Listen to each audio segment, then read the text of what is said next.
بسم اللہ الرحمن الرحیم۔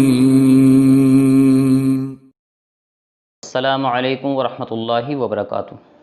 ناظرین، آج کی اس ویڈیو میں ہم بات کریں گے تکبیر تشریق سے متعلق کہ تکبیر تشریق ہے کیا، اس کا پس منظر کیا ہے، یعنی یہ تکبیر کہاں سے شروع ہوئی، یہ کس پر واجب ہوتی ہے، کتنے دن واجب ہوتی ہے اور کس طرح سے پڑھنا چاہیے، اور بھی اس سے متعلق کچھ ضروری مسائل کا ہم تذکرہ کریں گے۔ اگر آپ جاننا چاہتے ہیں تو ویڈیو کو آخر تک ضرور دیکھتے رہیں۔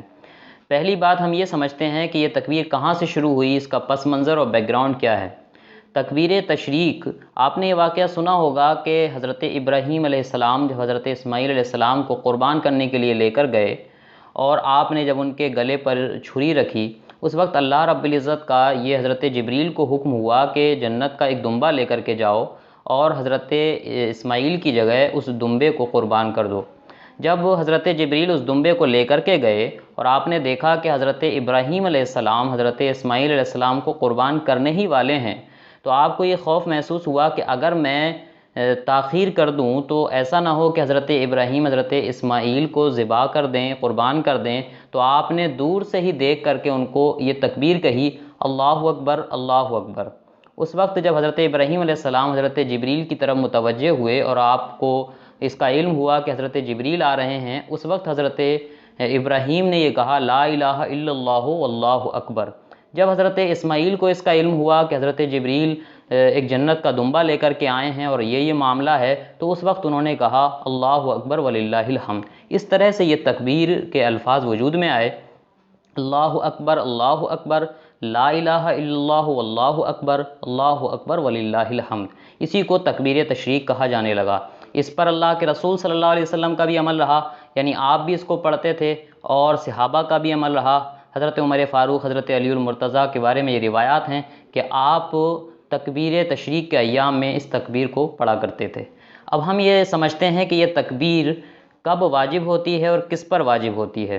تکبیر تشریق 9 ذی الحجہ کی فجر سے لے کر کے، یعنی ذی الحجہ جو یہ مہینہ چل رہا ہے، اس کی 9 تاریخ کی فجر کی نماز سے لے کر کے 13 ذی الحجہ کی عصر تک، یعنی 5 دن یہ واجب ہوتی ہے، اور ہر فرض نماز کے بعد 1 مرتبہ کہنا واجب ہے اور 3 مرتبہ کہنا افضل ہے، یعنی وہ فرض نماز جو جماعت کے ساتھ ادا کی گئی ہو۔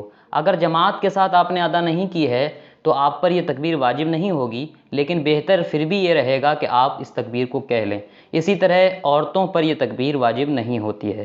تو آپ کو یہ ساری بات سمجھ میں آ گئی ہوگی کہ یہ تکبیر کب سے کب تک واجب ہوتی ہے اور کس پر واجب ہوتی ہے۔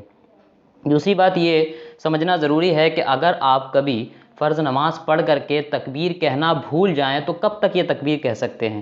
اگر جماعت ہو گئی ہے اس کے بعد آپ بھول گئے تکبیر کہنا، تو اگر آپ نے ابھی کوئی نماز کے منافی کام نہیں کیا ہے، یعنی کوئی ایسا کام نہیں کیا ہے جس سے نماز ختم ہو جاتی ہے، کسی سے بات چیت نہیں کی ہے، کچھ کھایا پیا نہیں ہے، تو آپ اسی وقت تکبیر کہہ سکتے ہیں اور آپ کا وہ واجب ادا ہو جائے گا۔ دوسری بات یہ کہ کبھی ایسا ہوتا ہے کہ امام صاحب بھول جاتے ہیں تکبیر کہنا، تو مقتدیوں پر واجب رہے گا اور مقتدیوں کو ضروری ہے کہ وہ تکبیر کہہ دیں۔ ایسا نہیں ہے کہ امام صاحب کے بھولنے سے مقتدیوں کی جو تکبیر ہے وہ ان سے معاف ہو جائے گی، بلکہ مقتدیوں پر واجب ہوگا کہ وہ تکبیر کہیں۔ ایک مسئلہ یہ بھی بہت اہم ہے جس کا اکثر لوگ خیال نہیں رکھتے ہیں کہ تکبیر یا تو بہت زیادہ بلند آواز سے کہتے ہیں یا پھر بہت آہستہ تکبیر کہتے ہیں جس کی انہیں خود بھی شاید آواز نہیں آتی۔ تو تکبیر کو بلند آواز سے کہنا ضروری ہے، لیکن بہت زیادہ بلند آواز بھی نہیں ہونا چاہیے اور بہت پست آواز بھی نہیں ہونا چاہیے، بلکہ درمیانی قسم کی آواز ہونا چاہیے۔ تو اس بات کا خیال رکھنا بھی ضروری ہے، اور اگر اس کے متعلق کوئی اہم مسئلہ آپ کے ذہن میں ہو تو آپ اس کو پوچھ سکتے ہیں۔ وما علینا الا البلاغ۔ السلام علیکم ورحمۃ اللہ وبرکاتہ۔